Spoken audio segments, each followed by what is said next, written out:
बिहान बिस्तर पर लेटा हुआ अपनी शादी की ख्वाबों की दुनिया में खोया हुआ होता है। थपकी प्यार की 485 एपिसोड में तभी होता क्या है, उस कमरे में थपकी की एंट्री होती है और अपने बिस्तर पर लेटे हुए बिहान को देखते ही थपकी आग बबूला हो जाती है और कहती है, ये क्या बदतमीजी है, तुम हमारे बिस्तर पर लेटे हुए हो। तो बिहान कहता है, ये बदतमीजी और ये ड्रामा शुरू तो सब तुमने किया है मैडम, हम तो सिर्फ उसका किरदार बनकर निभा रहे हैं और वैसे भी हमारा हक है इस बिस्तर पर सोने का, क्योंकि आगे आने वाली होने वाली मेरी पत्नी तुम ही तो हो और पत्नी के साथ सोना हमारा फ़र्ज बनता है।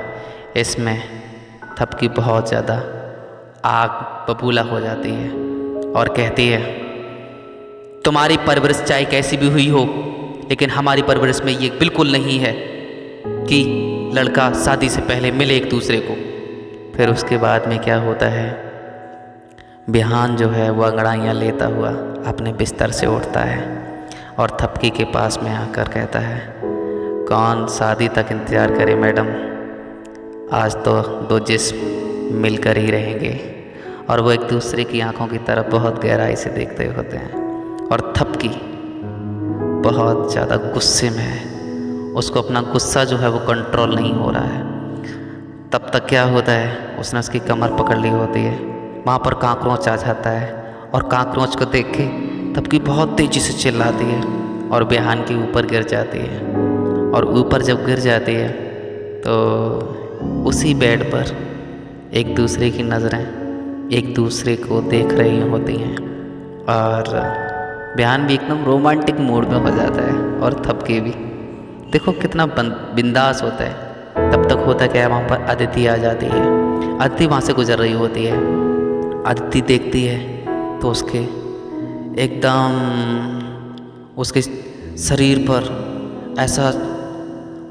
ऐसा हो जाता है, ये हो क्या रहा है भाई।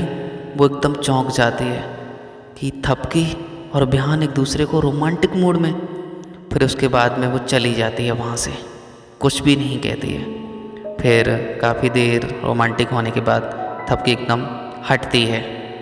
हटने के बाद में कहती है, देखिएगा मेरा ऐसा कोई इंटेंशन नहीं था कि मैं तुम्हारे ऊपर गिरती, सिर्फ मेरा इंटेंशन ये था कि वहाँ पर कॉकरोच आ गया था और इस वजह से मैं तुम्हारे ऊपर गिर गई।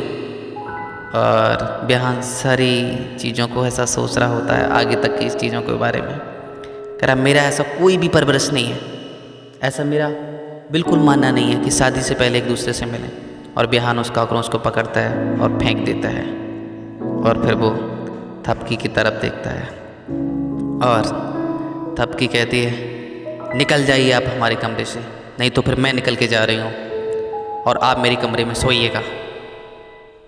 फिर उसके बाद में बिहान कहता है, सुनिए थपकी जी, हमें कोई शौक़ नहीं है तुम्हारे इस बिस्तर पर सोने का और ना ही मुझे कोई मोह है तुम्हारे इन सभी चीज़ों से, और तुमसे भी ध्यान रखिएगा आगे के लिए।